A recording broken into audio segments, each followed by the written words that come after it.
Hi everyone, welcome to another Simbi business case of the week, where this week we're highlighting the value of ZoomInfo.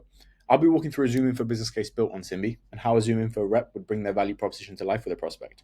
So imagine I'm a ZoomInfo rep about to have a call with a prospect. I'd start an initial qualification or discovery call and generate a business case from a template to build a value hypothesis with the prospect. Now, ZoomInfo provides B2B contact databases and a sales intelligence platform offering company information, decision maker contacts, and intent data for sales and marketing teams. Now, before getting into some of the value, I might start with the value pyramid like this to align on some of the context of the deal with my prospect. And so I can just very quickly paste some of that in.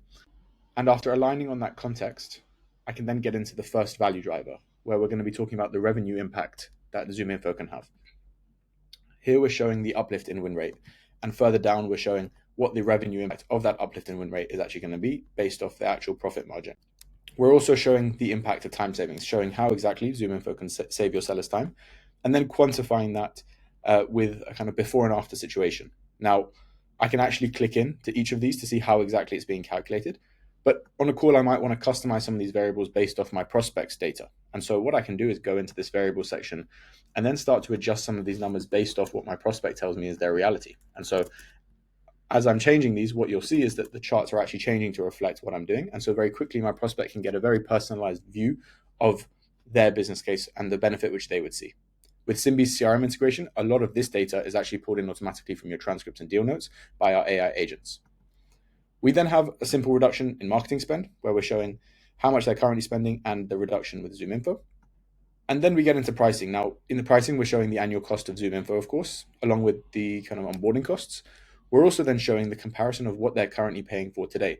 Now, this comes into play when we then look at the ROI, where we see a really compelling story, including the total revenue impact from our outcomes, which we've just aligned on. So, revenue impact, sales research time, and marketing spend.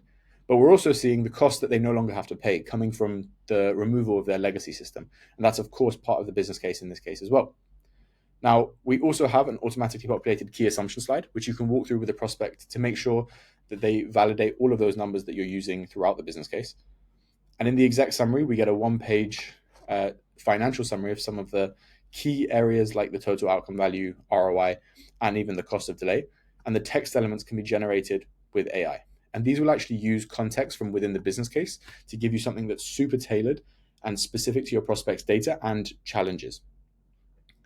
Now, before sharing this, I can even brand the business case with my prospect's logo and color scheme. And I can do that by going into the branding section and just putting in my prospect's URL into this section.